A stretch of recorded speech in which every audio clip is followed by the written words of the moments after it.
Welcome to Good Vibes TV. I'm your host, Leslie Klein, here to help you raise your vibration so you can thrive. I have a wonderful guest today named Karina Kollstrom. Karina is originally born in London, England, but currently resides in Norway. She began her Feng Shui journey when The Secret was released, and she was introduced to Marie Diamond, a Feng Shui master. Karina's father is a retired architect, and he had his own design and build company, which is where she first developed a profound fascination with interior design and architecture. She later became professionally certified as a Feng Shui practitioner and is now a proud Red Ribbon Professional member of the International Feng Shui Guild and is the founder of KK Designs Feng Shui. Coming to us from Norway, please welcome the property whisperer, Karina Kollstrom. What an awesome introduction. Thank you very much. Oh, you're very welcome. It's so great to meet you. And you are known as the property whisperer. Yes. So we will get into what that means.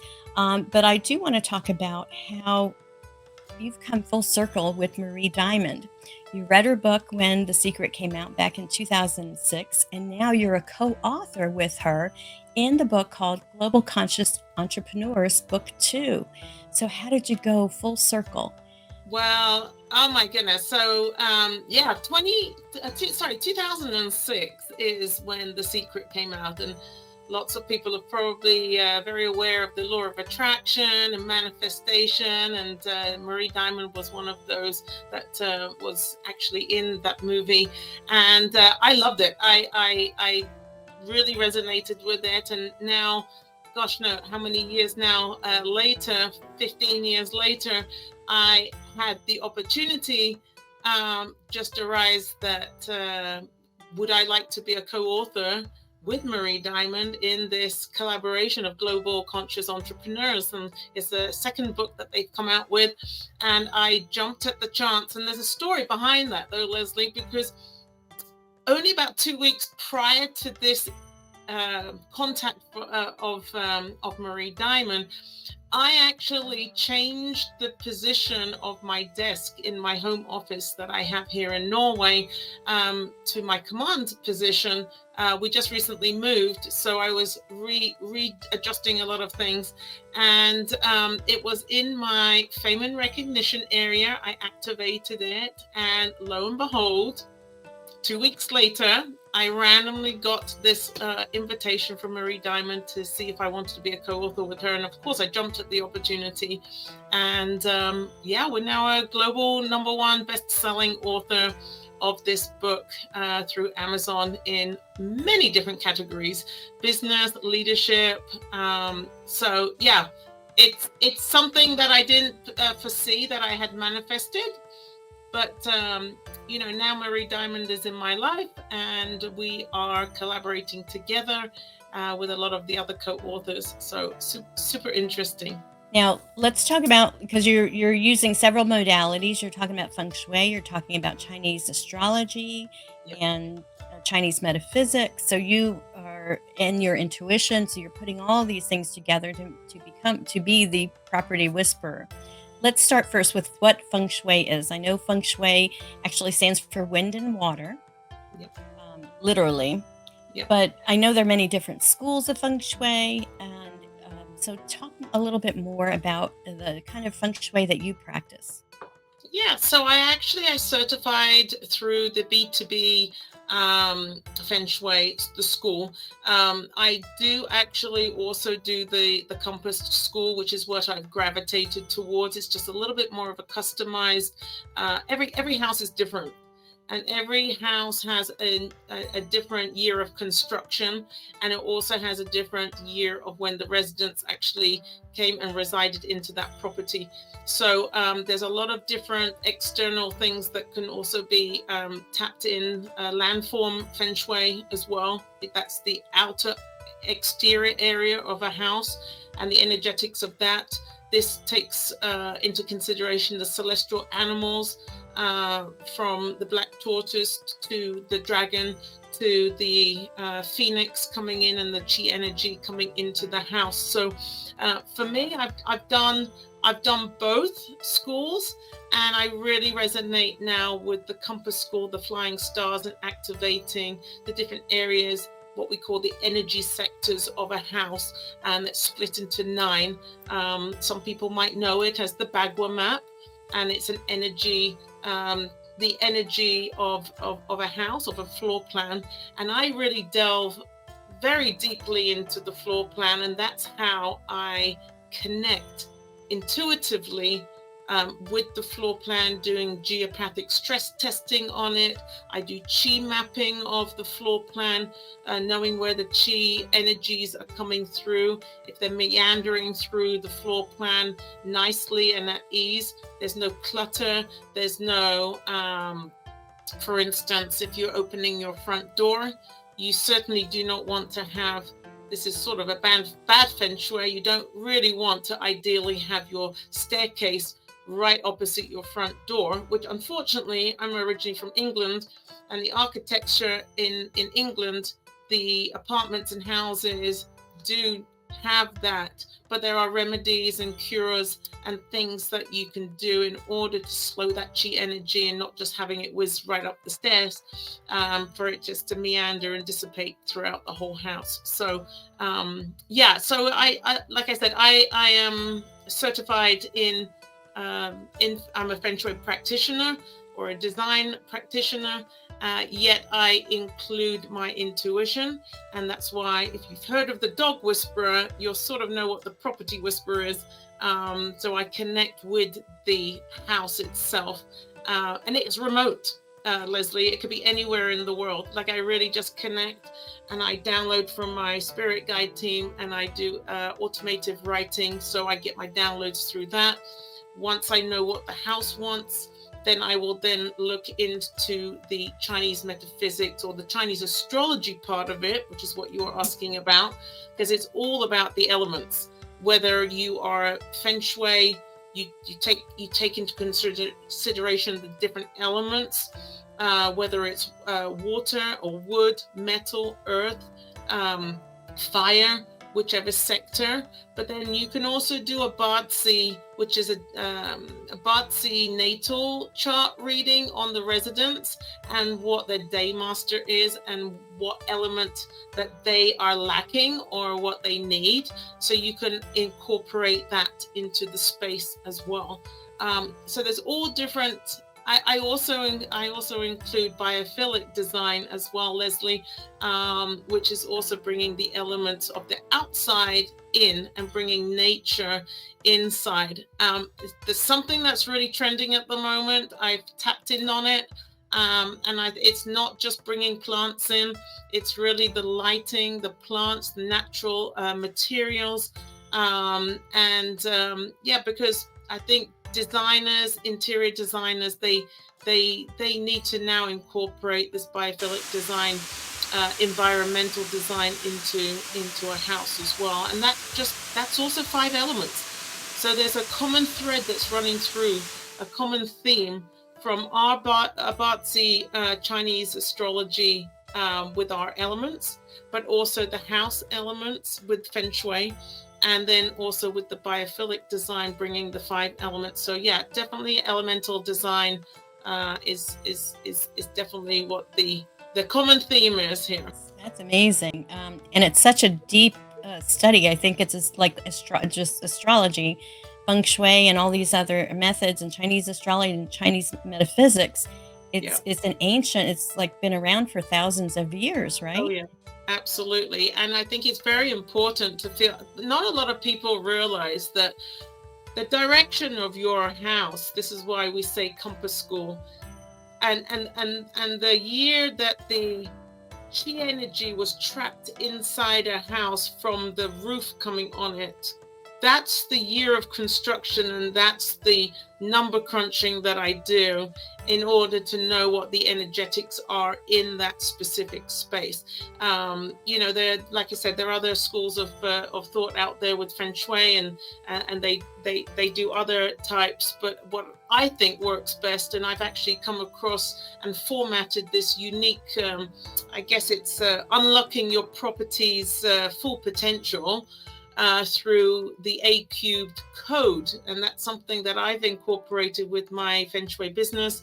It's unique to my to me that I've formed, and the A cubed code is basically stands for 3 different A's. So the first A is to actually do an analysis of the property, landforms, external, and then an internal chi mapping of the house.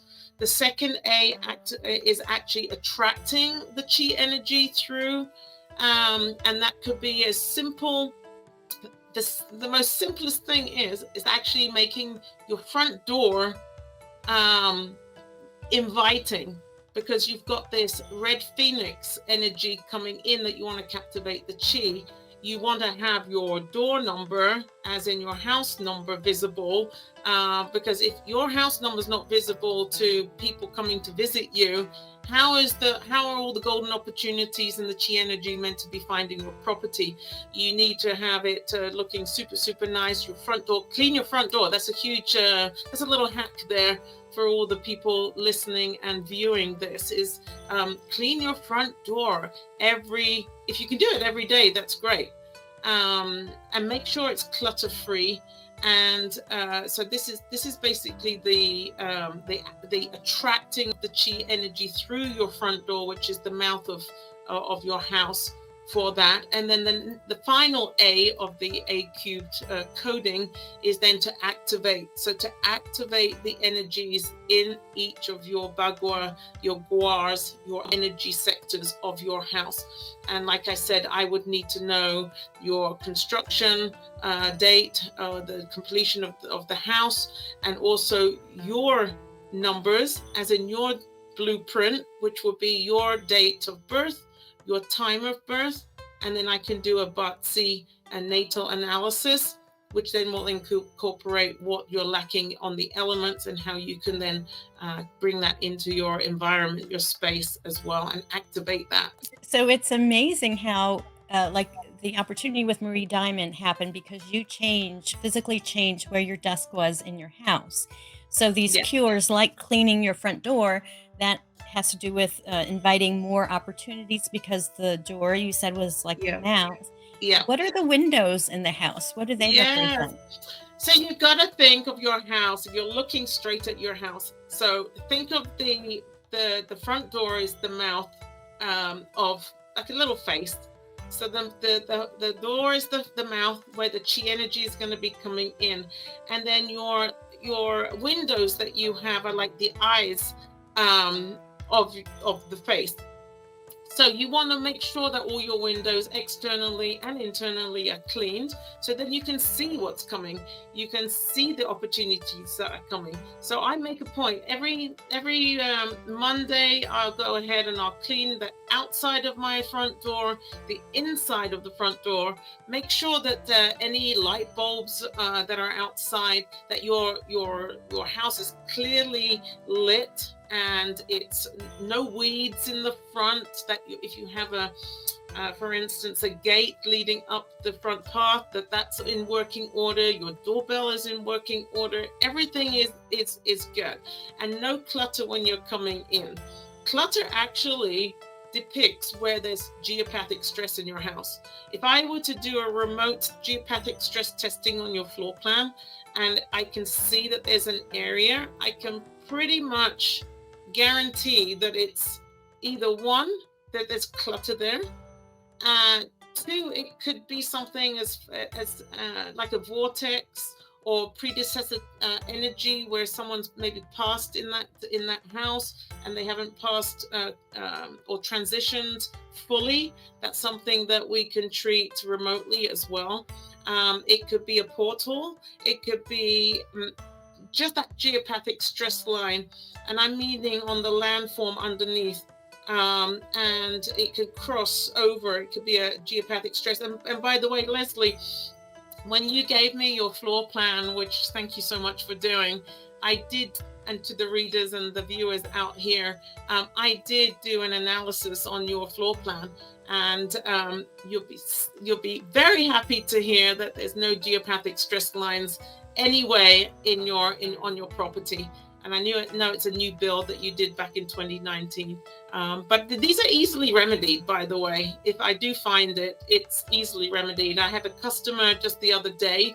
The geopathic stress line went straight out her patio sliding glass window or door. It had a pool area. This was in Florida. And a lot of different trees. The tree line was there. And one of the trees that was on this geopathic stress line just was always, it was not flourishing. It was always dead. It was, and I said, I would treat that geopathic stress line and let's replant a new tree and let's see what happens. And she's replanted it after me curing that geopathic stress line, and now it's just flourishing. Well, I'm so glad that you do have my floor plan, because we're going to go to a break right now. But when we come back, you're going to use it as an example to share what you do as the property whisperer. So we will be right back after this.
Welcome back to Good Vibes TV. My guest today is Karina Kollstrom. She is known as the Property Whisperer. She is a Feng Shui practitioner, and now she is going to use my floor plan as an example as to how she does her special magic. Karina, welcome back. Thank you so much. Wonderful. And I appreciate that you sent me your floor plan. Gorgeous house. I know that you had it newly built back in 2019 in North Carolina. Yes. So how I would evaluate, first of all, I want to just to let everybody know, I do prefer to have a hand-drawn floor plan as opposed to just a generic regular printed plan from an architect. The reason being, Leslie, is that I can tap in when I see it on the screen or I have it printed out. I can actually feel the vibrations and the energetics of that floor plan. And this is where my intuitive nature comes in, being a property whisperer. So I will do a scanning of the floor plan. I have used dowsing, a process of dowsing. I can also do pendulum work over it as well, but I find that my intuitive hits on it is what I trust, and it's normally always on point. So I will do what they call a chi mapping of that floor plan, and I will just go ahead over the floor plan, and I will bring in my spirit guide team to help me. And if there's any download or any sign that they need to give to me, but I can intuitively feel if it's a stagnant area in the house on the floor plan, that heavy dark area, just something doesn't feel right. So I really feel into the space, as well as have my intuition, trust my intuition.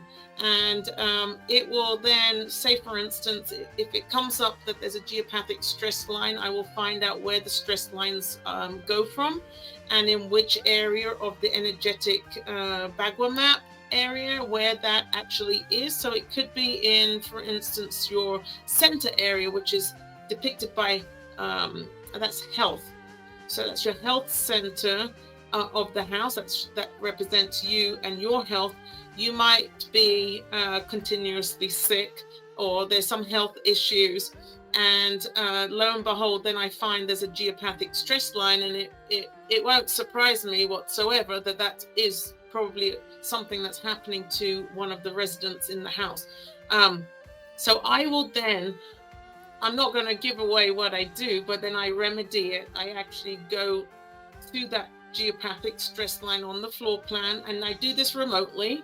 I can do this actually in the property if it's a one-on-one, but I can do this, and I will treat those lines, and I will find out first the strength of the lines. So it's between 1 and 16 if you're doing dowsing with a dowsing rod. And I would actually ask, is it a geopathic stress line strength of 1, 2, 3, 4, and it will let me know. This is how I've been taught, but my intuitive messaging, I guess, I find I trust more. So this might be just something that I go back to foolproof it and just to double check on that. So. And what about using the pendulum? Yeah, so I then have a special pendulum that I would use to go also across the floor plan, and it will then go rotating clockwise all the way around if there's an issue, and I can determine exactly which area it is on there and which cross line of the geopathic stress on what I have to treat. And then there's a different way of me actually treating it, which is something that I've been taught through my Feng Shui certification program, and pretty cool. Yes. And you will notice the difference. You will feel it more once I've treated it. It will feel lighter. It will look lighter. It will just you'll feel much better in that space. And this could be something as far as your master bedroom, having beams over your master bedroom bed. That can be also a geopathic stress line that's hitting down. So say, for instance, the beam is covering right where your legs are, the bottom of your legs. You might have knee issues, you might have foot issues. And then when I see the space, it won't surprise me that is an issue because of these beams, because it's cutting the energy down, and it will really affect your health. So there's a lot of different cures, a lot of different remedies that can be done for all of these things. I don't want to freak people out. We deal with what we have. It doesn't mean that you move furniture or you have to knock down a wall or whatever. That's not the Feng Shui that I do. This is something where you can energetically get the vibes back up and have the harmony and the balance for the house as well as the occupants who are living in there. So. Now, do you also recommend cures like the little crystal balls and the ones with the facets and mirrors, things like that? Mirrors, definitely. Big thing. So the most perfect architecturally designed floor plan of a house would be either a rectangular shape or a square shape. But in the real world, that's not going to happen, because modern architecture now wants to do fancy things and do maybe like a U shape or an L shape type of floor plan. And what was very popular way back is that courtyard design, where you have a courtyard in the middle and then you have the design of the house around it. That now is your center core, your energy center that represents your health. And now that's completely missing. So I don't advise that you do that, but if you have a missing sector of a house, I do recommend, with a Feng Shui practitioner's advice, on putting mirrors. There's a way of doing the mirrors, and there's a way of you extending that missing section out. And so, for instance, it's in your south area, which is your fame and recognition area, and you feel that you're not doing very well with your career or your fame or being out there. I can pretty much say, look, is there a missing area in that south part of your house? And lo and behold, 9 times out of 10, they're going to say, yeah, how did you know that? So there are ways of remedying that. So would you say it's a a relationship that goes both ways. Our environment reflects us, but but we also influence our environment. So there's a kind of a symbiotic relationship between our Yeah, environment and ourselves, right? yeah. And you're attracted to that house, um, of whatever stage of life you're at, and you're looking for a new house. You want to be a homeowner again. You're going to be attracted to what you need at that time, and that's why people move a lot, because things change in their life. You were lucky and fortunate enough, Leslie, that you had your house built, and you mentioned to me that you had a mountain. Specifically, you designed the house to have the mountain on the back side, which is what we call the sitting side of a house, which gives you support. And they're all different little hacks. Actually, in the book that I co-authored with Marie Diamond, I go through 10 or so different areas of your house, from your bathroom to your bedroom to your home office to your living room, and things that you can do, like little hacks here and there. And once again, cleaning your front door is one of them. And another little thing for prosperity, Leslie, in your kitchen area, if you have the stove and the kitchen, your backwash at the back of your stove, if you have a mirror there, it will double your prosperity. So that's something that people can implement right away.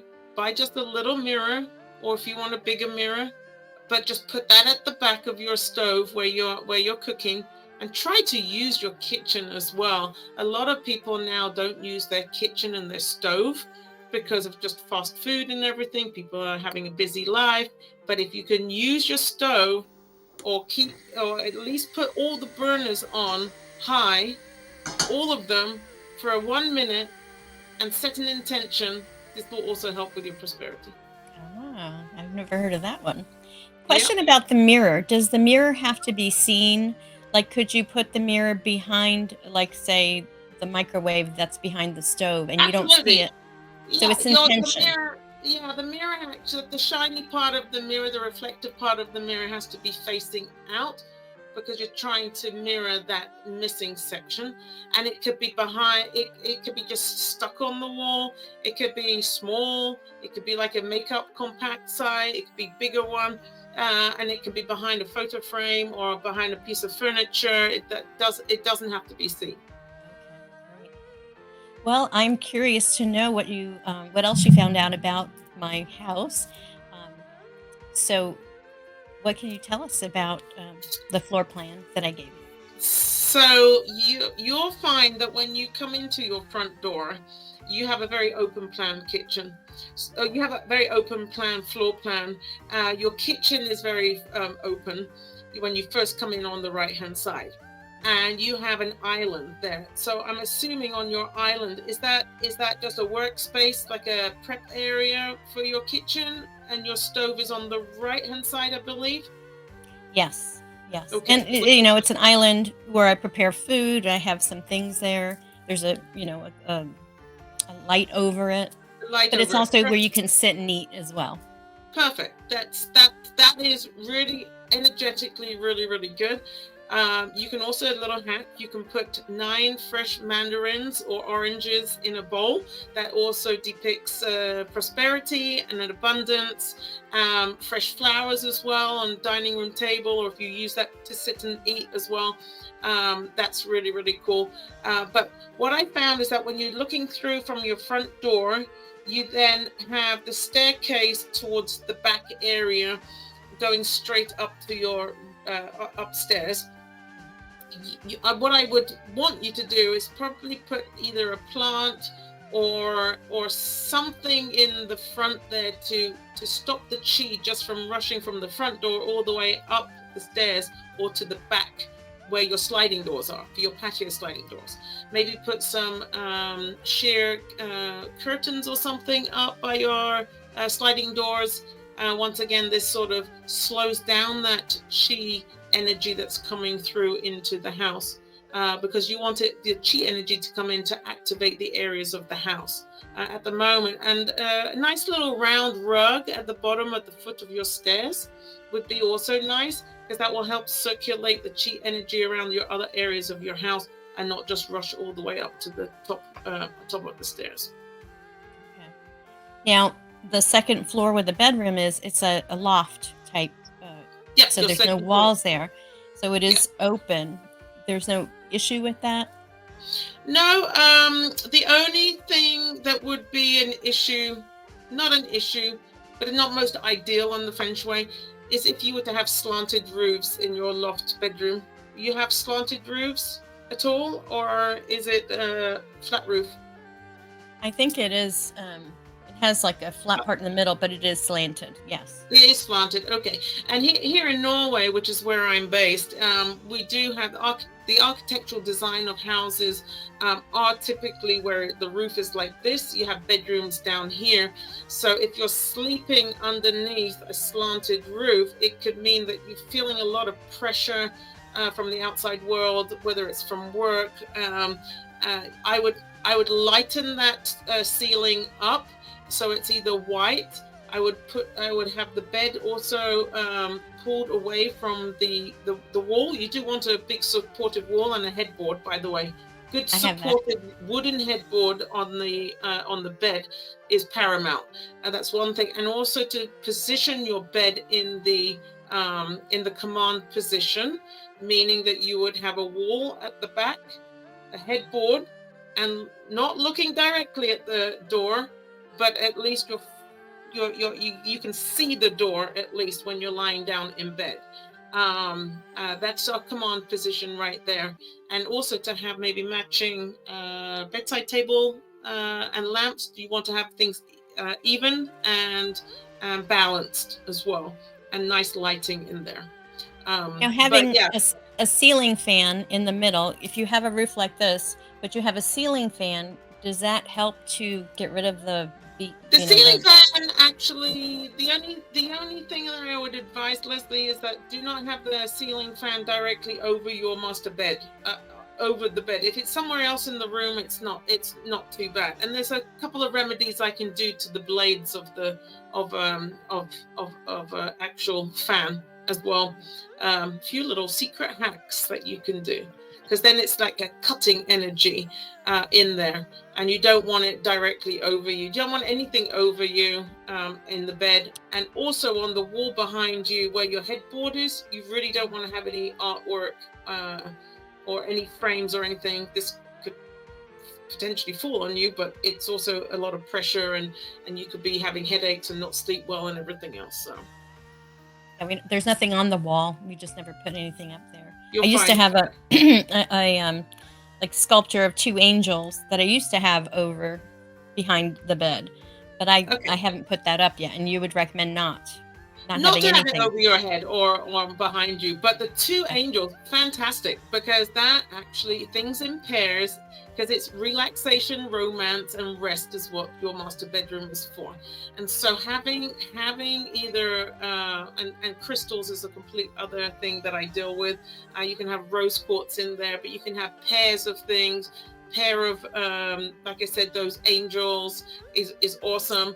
And don't have any photographs, family photographs, and I'm meaning like of your great grandparents and your family tree and everything, because you don't want that. You don't want them in your romance master bedroom. Have a photograph of your significant other or your spouse or whoever is fine, but have things in pairs.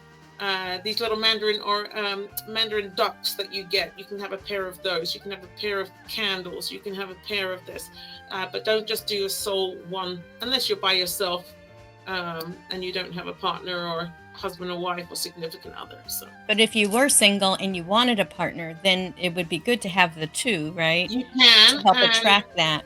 Absolutely. And artwork, I am fascinated with artwork with Feng Shui, because you'll be amazed on me just looking at that artwork in a client's house. I can see what might be potentially the issue of what's going on. Like, and I'll give you an example.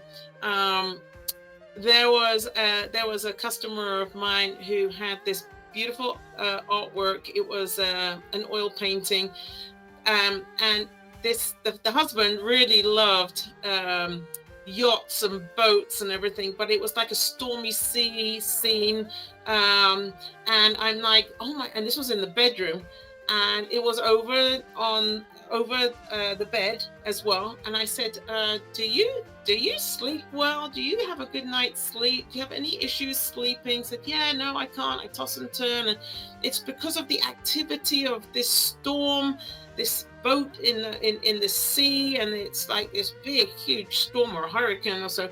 And I said, take that down, take it down for 2 weeks, and let me see, and I'll revisit you and see whether or not your sleeping patterns have changed. And he just slept like a baby, and it was just because of this turbulent artwork that was on there. But yeah, if you're single and you want to attract your soulmate, your twin flame, then go and put some nice artwork of couples, or that certainly does attract and bring the intention into the house as well. So It's amazing. It's amazing how, the energy of the objects that we put in our house really do impact us, I guess, on an energetic level, on a subconscious level. And subconsciously, yeah, people don't that's realize, they really don't, and it sometimes needs a third, third point, or third what do you call person, it?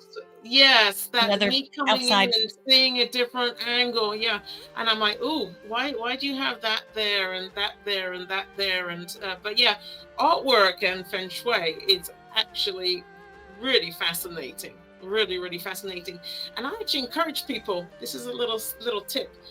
If you want to have a fresh start and to get that chi energy, open all the windows of your house, the front door, get that chi energy, get that nice chi energy coming in, the fresh air. And then also take off all the frames, the artwork, anything you have on the walls, take it all down. Start from scratch. Like, it just has that breather for 2 weeks. Leave them off for like two weeks, and then so it's like a clean canvas, because people put up paintings 10 years ago and they don't even really look at it. You might want to change them out, or put them somewhere else, but just have that new clean canvas and just take them all off, and you'll see there's going to be fresh chi energy that you'll feel, and it will raise your vibration. A lot of people like to use sage to smudge their house.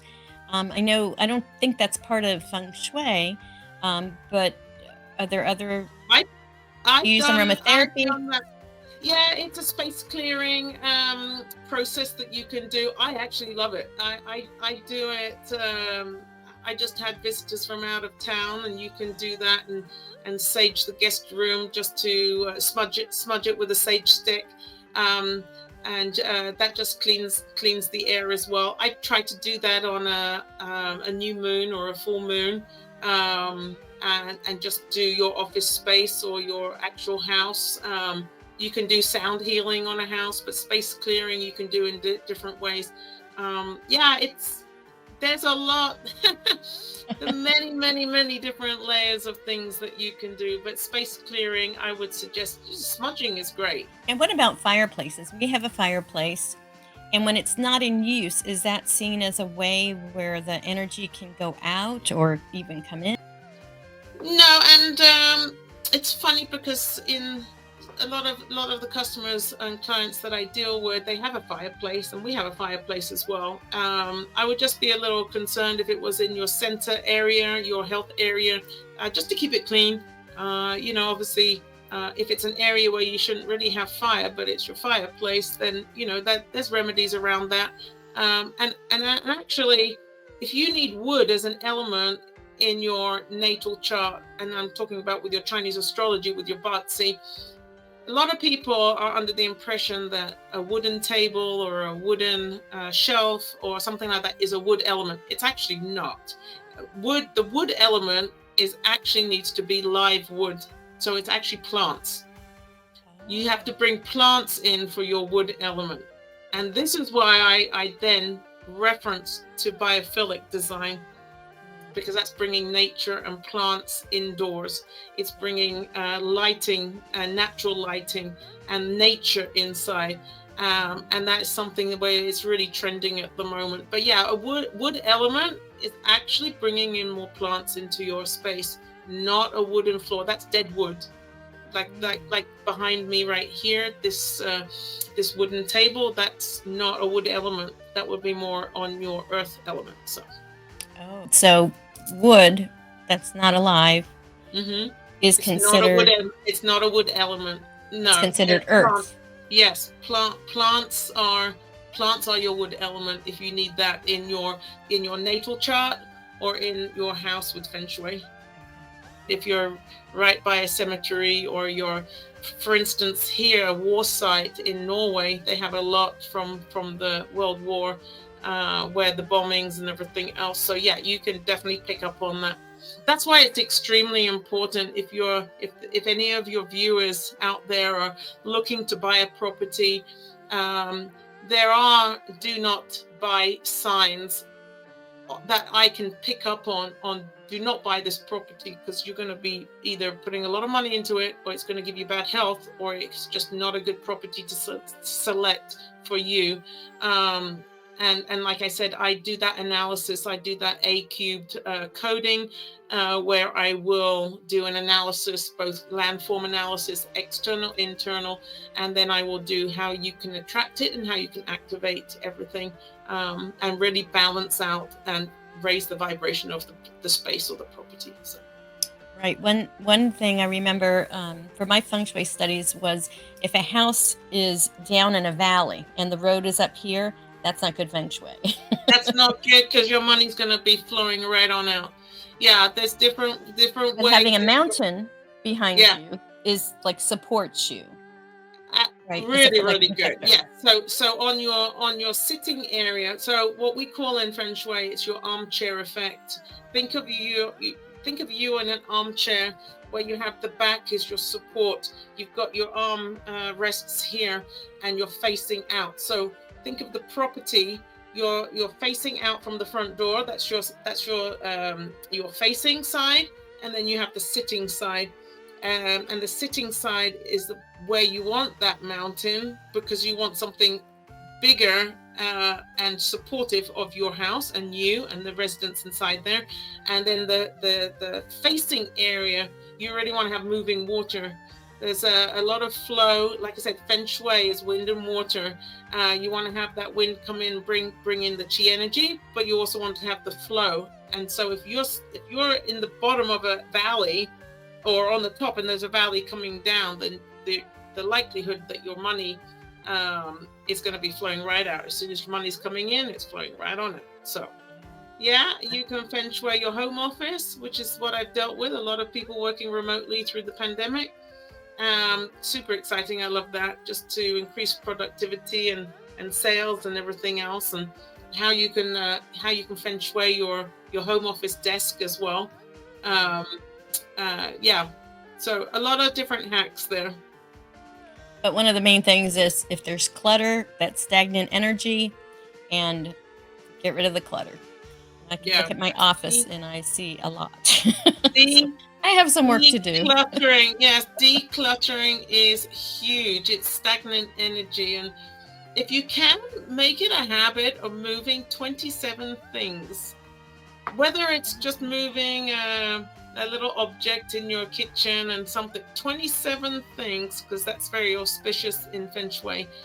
Move 27 things with the intention, because it's very much intentional, that this is going to help, and it just brings out a little bit of that chi energy and cleansing. And having a pet, by the way, do you have a pet, Leslie? Two of them. Do you have a dog? Two dogs. Two dogs. Two dogs. Yep. Having pets, dog or a cat, is extremely good in the Feng Shui world, because it's continuously, they're moving around and they're helping move that chi energy around your property. So it's really good. Not a lot of people know that. No, that's the first time I've heard that. So let's take another break. And when we come back, I want to find out from you, Karina, how you raise your vibration and how the viewers can talk to you and connect with you so that you can be their property whisperer.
And welcome back to Good Vibes TV. I've been talking with Karina Kollstrom, the property whisperer.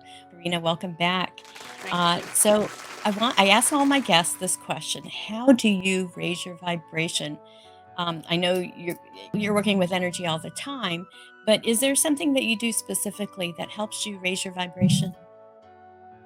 Well, first of all, being an intuitive and I channel, I I always start my daily routine with putting a protective bubble or shield around me, just so that I'm protected from, when you go out and you meet people, they call that uh, energy vampires, I guess. They can suck the energy out of you, but I just have that protective bubble around me. So I'm keeping just the positiveness in and the high vibrations. But I like to also start my day with a quick meditation. I love the sound healing bowls. I think that brings a lot of frequencies, loving frequencies, and just my energy levels and frequencies up. And then I tap in. I always have my daily spirit guide meeting with my team of people, and I start off with a oracle card reading. I pull out some oracle cards, and that also taps in my intuition and really brings my vibes up. Anyway, that's how I bring my energy vibes into play. And really, with feng shui, then once you're kind of raising, just like we can raise the temperature on a thermostat. When you have good feng shui in your house, you're raising the vibration, but you're also maintaining it by Yeah. by doing those things like the moving 27 things, getting rid of the clutter, Yeah. all of the different suggestions that you had in today's Yeah. show. I mean, you can go even further, and when you do speak to me, I can go more into it. But also putting affirmations into each specific energy sector of your house, pertaining to, say, career, or spirituality, or fame and recognition, or prosperity, wealth, love and marriage and relationships. You want to have set a special intention and affirmation into that area, and I think that's super good. You can also do salt cures as well. Salt is huge for detracting and repelling negative energies. You can put a sprinkle of salt on your front, just before your front door, right there. That protects you as well. You can get cellulite little wands and put that above your front door. That's also very protective for your energies and keeps the vibration high. But once you have a feng shui, the properly feng shuied house, and the residents in there as well, bringing in the elements to their personal Batsi natal their element, what they need, what colors they should be wearing, etc. That helps with the whole harmonizing and balancing and the energetics of a house. So just to maintain that, one important thing though is that we are and I don't know who out there has had their house feng shuied or their space feng shuied, whether it's through whichever school of feng shui that you have chosen. We are really now transitioning 2023 into 2024. Come February is going to be now the start of period 9. So you really, it's a 20-year cycle. So however you've done remedies or feng shuied your property before, it's sort of made redundant because we're now going into a completely new period. So that's why I encourage people to reach out, because you really want to prime for period 9, and you want to really have your house ready for period 9. Because the whole flying star, it completely changes the dynamics of a Bagua map. So if you've already instilled remedies or cures from the Bagua map, it will change. Everything's going to shift and change. So priming your property and calibrating your house and making it soundproof for period 9 is really, really important. Wow. Now, period 9, that's just part of Chinese astrology. Does it Yeah, relate? so it's the 2024 is when the period 8 is finished, and period 9, and it's every 20 years. So the energetics on in a space globally are changing. It's like when we all changed from 1999 into the millennial, into 2000. Lots of things changed technology wise and everything. Think of it as that we're in feng shui. It's A new era. shifting. Yeah, A it's new a era. completely new era that you need to start from scratch. Very interesting. This is your beautiful logo.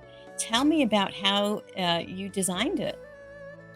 There is a story behind that, Leslie, and I actually had this whole design, from the colors to what was actually going to be on there, was through a download from my spirit guide team.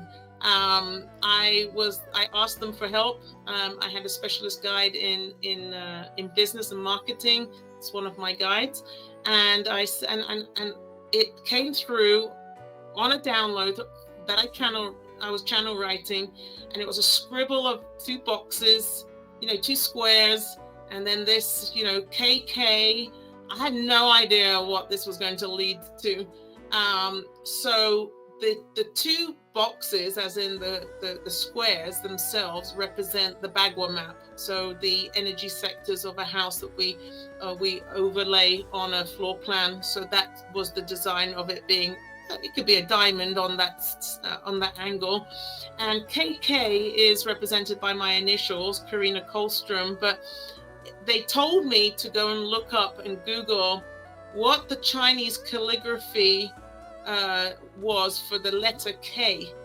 And when you Google what is the Chinese letter for K in Chinese calligraphy, it comes up with that K. And the meaning of that K is shui, SHUI, from feng shui, wind and water. So if you look on the word feng shui, the shui part is that K. So I'm also a yin fire. That's my Badzi, that's my element, that's my day master. I'm a yin fire. So the fire elements there, you can see in the background there, the flames and everything. It's spurting out like it's volcanic rock. So it's just that energetic yin fire that is me. The KK, which is the Karina Kollstrom, the Bagua map being the squares, and the Chinese letter for the K. So, and this all came through intuitively on a download that I scribbled down on a piece of paper. So I'm super proud of it. Love it. It's just a lot of energy. That is a beautiful logo. And that's so amazing how you were able to download that from your spirit guides. What's the best way people can reach you, Karina? The best way at the moment is that you can go onto my website. It's www.kkdesigns Feng Shui, which is my actual Feng Shui business. There's going to be a waiting list on there for a couple of exciting things that are coming up the pipeline here. There's going to be another book that's going to be released, a couple of courses, a little bit more. I've got a few ebooks out there. You can also purchase the book that I had with the Marie Diamond. That's this one right here, which is super exciting. You can read my chapter on property selection and unlocking the full potential of your property. And I really tap into whether you're a realtor, whether you're a property investor, whether you're a first-time home owner or buying your first home, architects, interior designers, anything like that, how I can help. And I do have a hospitality background. I have 25 years in hospitality. So I also can Feng Shui a restaurant or a hotel, and the biophilic design is huge, especially in hospitality. So there's lots of different things that you can you'll see on my website. You can Facebook message me as well, private message me with this code. This is my Facebook here, and I'm offering, Leslie, to all the Good Vibes TV viewers out there, if you Facebook message me the code here, the GVTV 2023, you will get a free complimentary chi mapping of your house, of your floor plan. I will go and do an analysis of your floor plan. I will also do a geopathic stress test on your property intuitively and through my dowsing and pendulum and everything, and see if there's any work that needs to be done on that. So Wonderful. Thank you so much for that. all I would need is a floor plan, which everyone, if you're renting a property or if you are in an actual primary property, or you're an architect that you're designing something, I can test that out before you get buyers in, or a realtor Also, or a property investor. Airbnb properties. Airbnb is huge. Yeah, and rental properties is huge, because you want to attract renters, as far as renters to go in there who are balanced in their lives, that can pay their rent every time. That you're not going to have health issues and things like that. So just having on a rental property, Airbnb, whether you're a first-time buyer, whether you're, like I said, an architect or a real estate, but I do luxury homes as well. So who you're going to call? It's not Ghostbusters. Who you're going to call? The Property Whisperer. There you go. Well, thank you, Karina, so much for your beautiful interview today, all your knowledge, and for checking out my property to make sure there's no bad stress lines going through No, there. you are fine, which is it. I love the flow of your property. You've done an awesome job. Again, thank you, Karina. Arigato, namaste. Thank you so much, and I really appreciate it.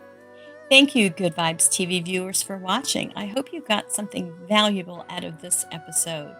And if you did, please like, share, and subscribe so others can benefit. Remember to raise your vibe so you can thrive. Peace out, everyone.